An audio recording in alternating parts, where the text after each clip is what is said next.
નમસ્કાર, જય માતાજી. હું છું નિશી વાઢેર અને તમે જોયા છો રીચ ગુજુ.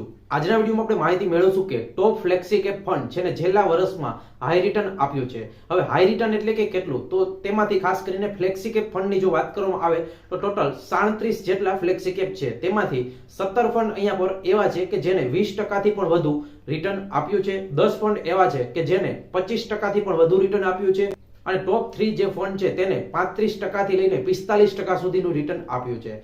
હવે તમને એમ થતું હશે કે આ ફ્લેક્સી કેપ ફંડ એ શું છે. તમે સાંભળ્યું હશે કે small cap fund, mid cap fund અને લાર્જ કેપ ફંડ, આ 3 ફંડ તો આવે જ છે, પણ અત્યારે ખાસ કરીને એક ફંડ ફેમસ થઈ રહ્યું છે, એ છે flexi cap fund. Flexi cap ફંડમાં પણ ટોટલ અત્યાર સુધીમાં લગભગ 38 થી 40 ફંડ આવી ગયા છે. તેમાંથી જે 38 ફંડ છે તેમને કેટલું રિટર્ન અગાઉ આપ્યું હતું એ હું તમને જણાવીશ. કેમ કે ખાસ કરીને આગલા વર્ષમાં જે પણ રિટર્ન આપ્યું છે એ આવનારા સમયમાં પણ એને આડેગાળે આપી શકે છે. જો ફ્લેક્સી કેપ ફંડ 15 થી 16% પણ રિટર્ન આપે તો પણ આપણી વેલ્થ સારી એવી બની શકે છે. મિત્રો, આ વિડીયોને ચાલુ કરીએ પહેલા ખાસ તો તમને જણાવી દઉં કે આપણું ફર્સ્ટ એવું ચેનલ છે જે ગુજરાતમાં મ્યુચ્યુઅલ ફંડ રિલેટેડ કન્ટેન્ટ બનાવી રહ્યા છે અને અત્યાર સુધીમાં ઘણા બધા આપણે વિડીયો પણ અપલોડ કરી દીધા છે. તમે અહીંયા પર ચેનલમાં જોઈ શકો છો અને હજી સુધી તમે સબસ્ક્રાઇબ ન કરી હોય તો સબસ્ક્રાઇબ પણ કરી દેજો. હવે મિત્રો, તમને જણાવી દઉં કે ફ્લેક્સી કેપ ફંડ શું છે.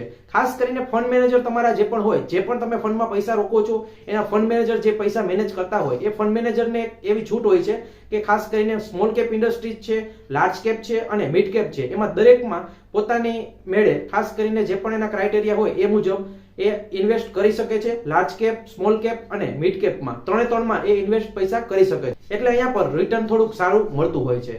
હવે વાત કરીએ કે આ 38 ટોટલ ફંડ છે એ કેટલું રિટર્ન આપ્યું હતું. ખાસ કરીને આ વિડીયોને હવે લાસ્ટ સુધી જોતા રહેજો, કેમ કે દરેકે ફંડ તમારે જાણવા ખૂબ જ જરૂરી છે. અહીંયા પર એવું બિલકુલ નથી કે લાસ્ટનું જે પણ ફંડ છે એ નબળું હશે. ખાસ કરીને એક વર્ષનો જ આ તમને ડેટા બતાવી રહ્યું છું. જે પણ લાસ્ટનું ફંડ છે એ પણ આવનારા સમયમાં સારું પરફોર્મન્સ આપી શકે છે. તમે તમારા નિષ્ણાંતોને જણાવીને અહીંયા પર ફંડમાં રોકાણ કરી શકો છો. અહીંયા પર તમને જણાવી દઉં કે ફ્લેક્સી કેપ ફંડ 2024 નું રિટર્ન આપણે જાણી રહ્યા છીએ. છેલ્લા વર્ષમાં એટલે કે 2024માં 1 જાન્યુઆરી 2024 થી લઈને 31 ડિસેમ્બર 2024 સુધી ફ્લેક્સી કેપ ફંડે કેટલું રિટર્ન આપ્યું છે એ આપણે જણાવી રહ્યા છીએ. 2025 અત્યારે ચાલી રહ્યું છે અને આવનારા સમયમાં પણ આ ફંડ સારું રિટર્ન આપી શકે છે. તમે તમારા નિષ્ણાંતોને જણાવીને આ ફંડમાં ઇન્વેસ્ટ કરી શકો છો. પહેલું અહીંયા પર જે ફંડ છે એ છે Motilal Oswal flexi cap fund, જેમનું રિટર્ન તમે જોશો તો 45.95% રિટર્ન આપ્યું છે છેલ્લા એક વર્ષમાં.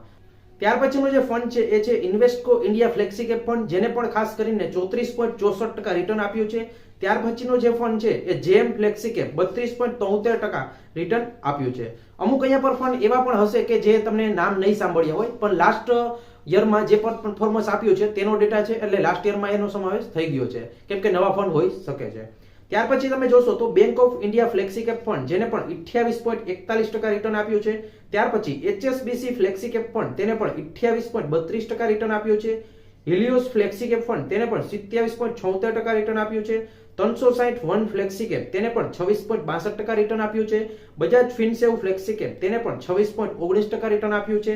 ITI ફ્લેક્સી કેપ ફંડ, તેને પણ ખાસ કરીને 25.81% રિટર્ન આપ્યું છે. એડલવાઇઝ ફ્લેક્સી કેપ ફંડ, તેને પણ 25.45% રિટર્ન આપ્યું છે. ત્યાર પછી પરાગ પારેખ ફ્લેક્સી કેપ ફંડ, તેને પણ 23.54% રિટર્ન આપ્યું છે. ત્યાર પછી જોતો તો વ્હાઇટ રોક કેપિટલ ફ્લેક્સી કેપ, તેને પણ 23.52% રિટર્ન આપ્યું છે. HDFC ફ્લેક્સી કેપ ફંડ, તેને પણ 23.41% રિટર્ન આપ્યું છે.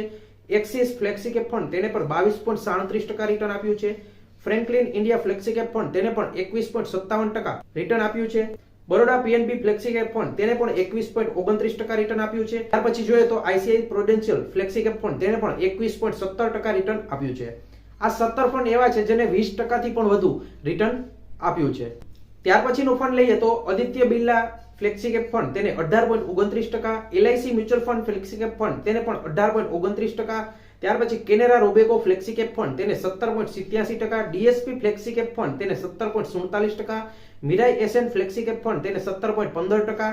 યુનિયન ફ્લેક્સી કેપ ફંડ, તેને 16.78%. ટેરસ ફ્લેક્સી કેપ ફંડ, તેને પણ 16.75%. કોટક ફ્લેક્સી કેપ ફંડ, તેને 16.48% રિટર્ન આપ્યું છે. ત્યાર પછી અહીંયા પર ફંડ જોઈએ કે લાસ્ટના જે પણ ફંડ છે અહીંયા પર એ પણ તમે જોઈ શકો છો. આ રિટર્ન હવે છે એ પણ તમે સારું જ રિટર્ન કહી શકાય, કેમ કે 15 ની નીચેનું જે પણ રિટર્ન છે, 15 છે, 15, 16 એવું રિટર્ન છે, એ પણ ફ્લેક્સી કેપ ફંડમાં સારું રિટર્ન કહી શકાય. જો આવનારા 10 થી 15 વર્ષમાં પણ તમને 15 થી 16%, 14% રિટર્ન મળે તો એ પણ તમારા વેલ્થ ક્રિએટર માટે સારું રિટર્ન કહી શકાય. તો અહીંયા પર નિફ્ટી 500 TRI જે ઇન્ડેક્સ છે એનો પણ 16% રિટર્ન આપ્યું છે. એટલે કે ઉપરના જે પણ આપણે ફંડ જોયા એ ઇન્ડેક્સ કરતા પણ ઇન્ડેક્સને બીટ કરતા હતા ફ્લેક્સી કેપ ફંડમાં, તો એ વધુ સારા રિટર્ન આપ્યા છે 17 ફંડે. ત્યાર પછી શ્રીરામ ફ્લેક્સી કેપ ફંડ તેને પણ 15.75% રિટર્ન આપ્યું છે. PGIM Indian flexi cap fund તેને પણ 15.66%. Nippon India flexi cap fund તેને પણ 15.45%. બંધન ફ્લેક્સી કેપ ફંડ તેને 15.9%. સુંદરમ ફ્લેક્સી કેપ ફંડ તેને 14.60%. મહિન્દ્રા મેન્યુલાઇફ ફ્લેક્સી કેપ ફંડ તેને 14.49%. યુટીઆઈ ફ્લેક્સી કેપ ફંડ તેને 14.48%. ક્વાન્ટ ફ્લેક્સી કેપ ફંડ તેને 14.23%. SBI flexi cap fund 14.8%. NGI flexi cap fund 13.73%. Tata flexi cap fund તેને 12.5%. Navi flexi cap fund 11.10%. Samco flexi cap fund 4.72%.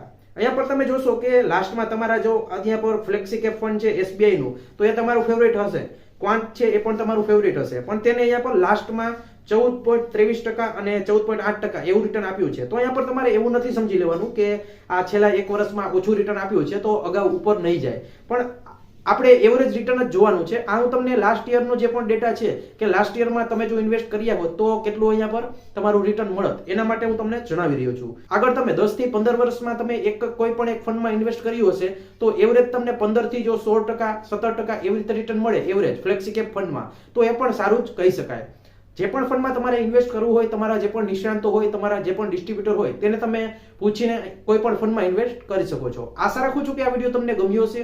ગમ્યો તો like કરી દેજો અને ચેનલમાં નવા હોય તો ખાસ સબસ્ક્રાઇબ કરી દેજો. જય હિન્દ, વંદે માતરમ.